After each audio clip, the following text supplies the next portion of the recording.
We had to fight to get a meal. Yeah, wrongfully accused. We had to fight to get appeals. That's why we right to get a deal. He on the team, he gotta eat, you know. Despite the skills, fact. Keep it riding for the fam. You gotta light the wheels straight up.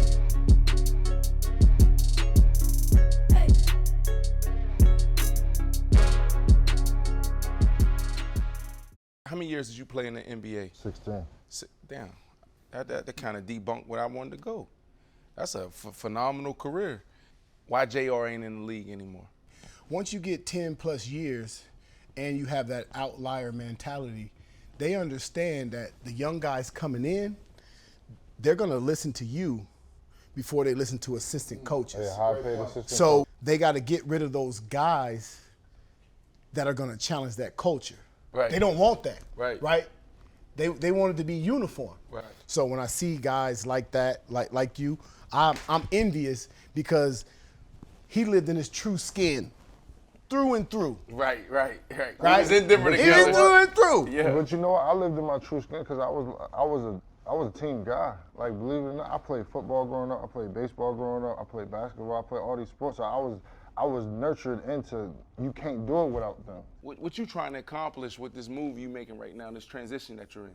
And my biggest move right now is trying to change as many minds that look like us back into the Afrocentric mindset opposed to the Eurocentric mindset. We're so trained and it's so embedded to have that Eurocentric mindset that worry about myself, worry about me, worry about mine. I'm not going to help nobody else who look like me build up when everybody else do it but us. When you made over $100 million in your career, right? Is 105 going to change? 110 going to change your lifestyle? Realistically. You know how many people you can change lifestyle with $10 million in our hood? In our communities? We were in the lockout. We were in the, not the lockout, but we were in the bubble. George Floyd happens. That's right. We stopped playing. We're in there. We go, oh, we're gonna ask the owners for it. We're gonna ask the owners for it. Stop asking them for shit. Huh. What are we asking them for? I went down the line. No bullshit. You can show. You can ask these dudes if not. I got Paul George sitting right here. I got DeMar DeRozan sitting right here. I got Russell Westbrook sitting right here. I'm literally sitting next to all of these dudes who are LA guys. I'm like, bro, I'm not counting your chips, but everybody else is. So you make 200, you make 200, you make 175, you make 150, you make 180. Why don't y'all have your own gym? Why we gotta go to UCLA to work out in LA every time?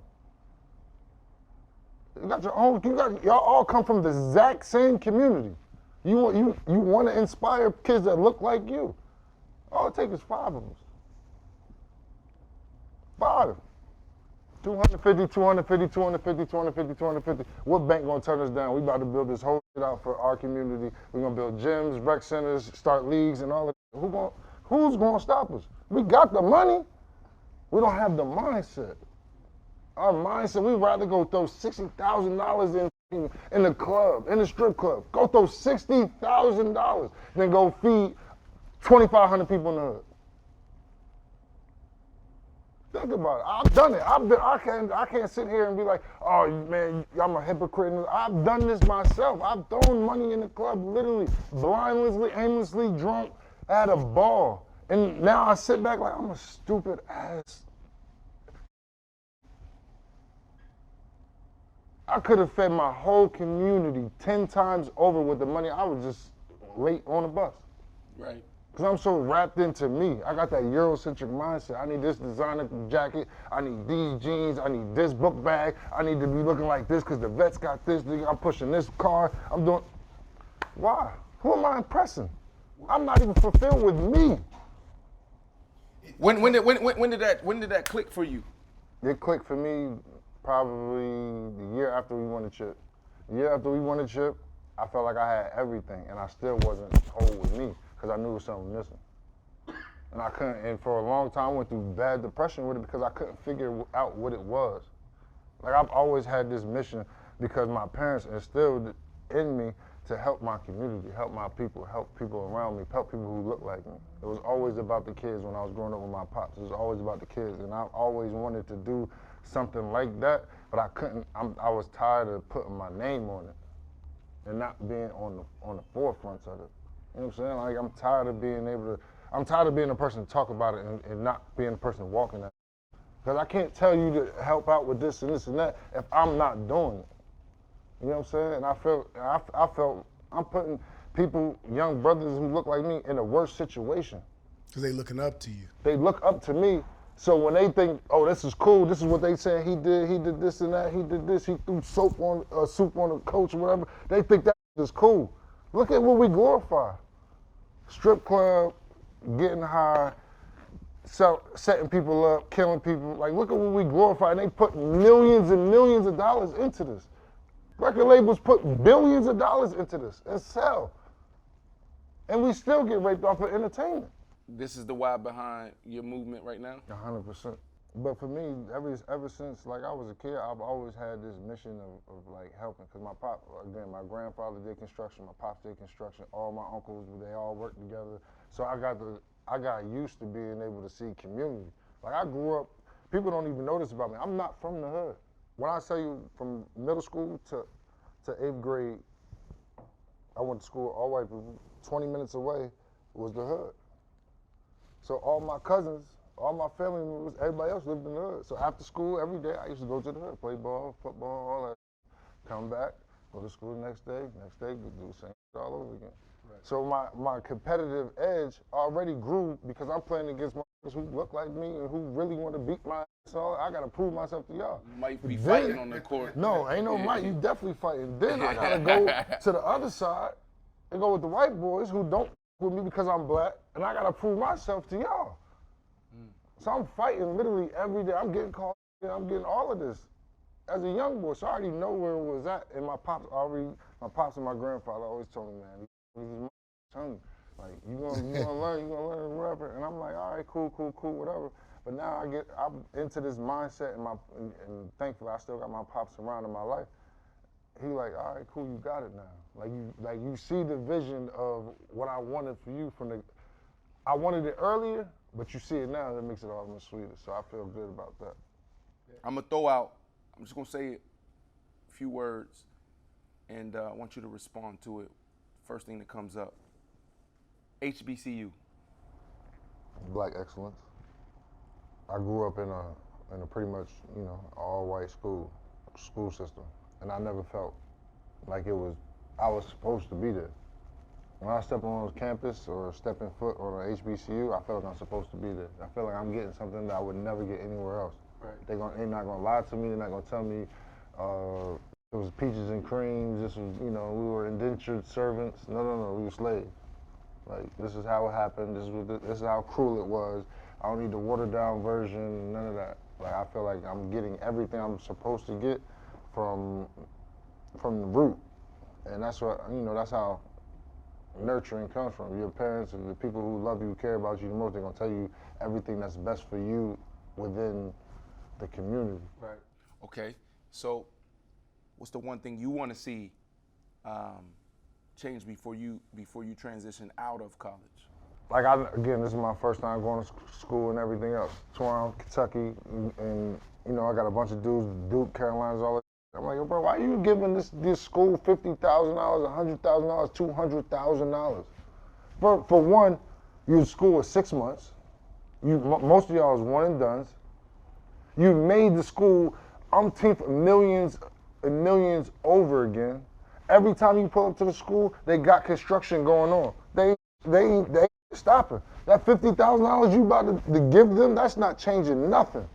That $50,000 to $100,000 you give to an HBCU, it changes lives. And that's just a fact. It's just, it is what it is. Look what Prime did. Look what Prime is doing at Jackson State. So you said it, you jumped ahead of me, Deion Sanders. Prime hit me up on my DM when I told him I wanted to go back to school. I told him how inspiring he was, whatever. And he responded on Instagram. It was so inspiring and filled with joy and love and like proud of me because not only did I follow him, but he was almost like he knew he did it the right way to have somebody else that like me to follow behind him and to look up to him, and so in the next generation pass on in that sense. And it was scary for me because, but when somebody like that or like people like I really admire and look up to, that changes my life because I understand, like, it makes me have a better understanding not only of who I am but who I'm striving to be. Yeah. You know what I'm saying? So, but again, at Jackson State, like, bro, he's making the number one pick, number one cornerback. Right. Nah, I'm cool. I'm over here. That's all it takes. Think about if it stayed quote unquote segregated. How big would basketball, the black ABA or the Negro leagues and all, how big would it be? Right. There'd be no records. Right. We have every record possible. But everybody, it's hard because, again, we fall into that Eurocentric mindset. It's like, nah, I need to be first. I need to be this. I need to be that. In order for me to be this, I can't fuck with you because they say I can't fuck with you. Right. R.Smith.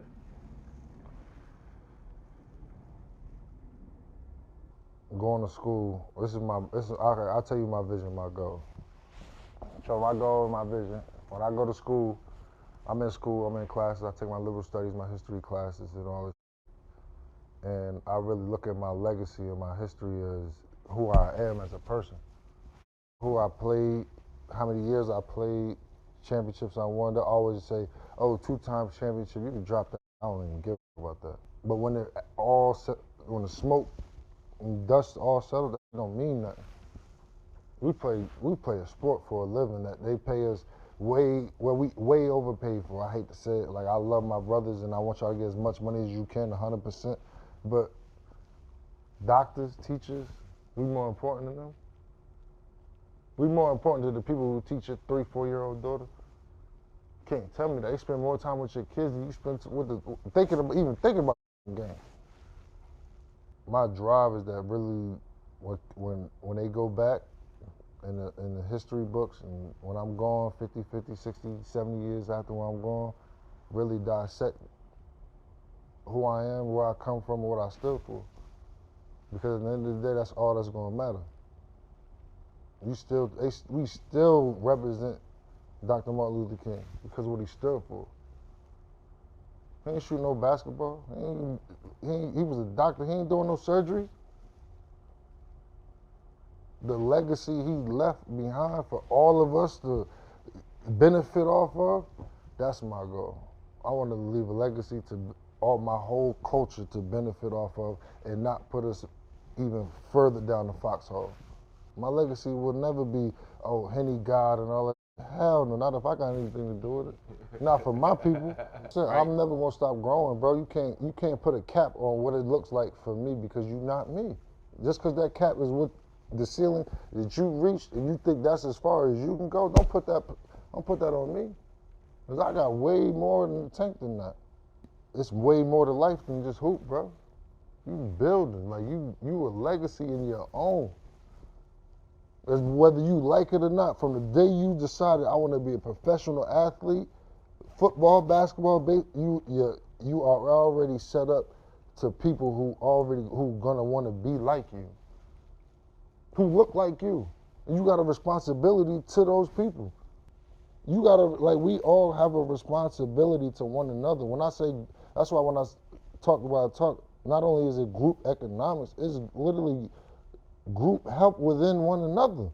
You can't just sit here and just slander somebody else's name and then get upset because he defended himself and then call him sensitive. That's another black man. How does that work?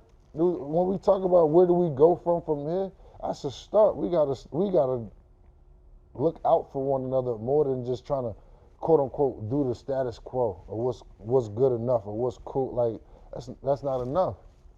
Because we behind the 8 ball and been behind for so long. How long we gonna stay here? Right. It's up to us at this point, because our ancestors, they made the choice. They made the sacrifices. They cut the bus lines. They sat in the cafeterias. They did all that. They took the whoopings, the killings, and everything. And what are we gonna do? Spit in their face and just tell them, thanks, but this is what it is. This is our ceiling. This is what it looked like for us. I don't agree with that. that recycling phase where we used to go through and support one another's businesses, then we had our own economic ventures and banks and businesses and all of that. It don't happen because, again, like we was talking about earlier, we don't work together. It's not a group. It's a Eurocentric mindset. Nah, I'm good. I got what I need. I got my boat. I got my Bentley. I got this Maybach. I don't want to hit. What does that mean? I've had I ain't gonna lie. I've had the Ferraris. I had 6, 7 cars when I shouldn't have had them, just sitting there, can't drive them all that. Just sit like, what does it mean, bro? What are we doing? I want to commend you, man, because you came out of high school and to still, think about your education and obviously set an example for your kids and other people in your family. I want to commend you for that. As athletes, and me and you both sat in that seat, we never thought about joining together and starting anything financially together, building anything as a team. And I just think it's a little deeper. As you look for answers, it's going to be tough for us to come up with an answer there because we still looking for that answer within ourselves. Why didn't I think about partnering with you, but we can have a homeboy come to us and want to get 100,000, we're going to take a chance with him. Instead of going with somebody who got guaranteed money, who's got the same amount to lose, who got the same, everything to lose the same as I do, but we don't think about that because like I know, we're in the locker room and you play on a very competitive team. Everything was competitive. Everything. From the way we dress, from what happens on the court, who made the most money, and it gets into cars, everything was competitive. You top 5, top 10 in your league, got a bag. You top 5, 10 in your league, got a bag. You top 5 in your league, got a bag. I'm top whatever. I'm not saying us literally, but I'm talking about the big dogs. Yeah. If those powerhouses get together, how are you going to lose? You can't.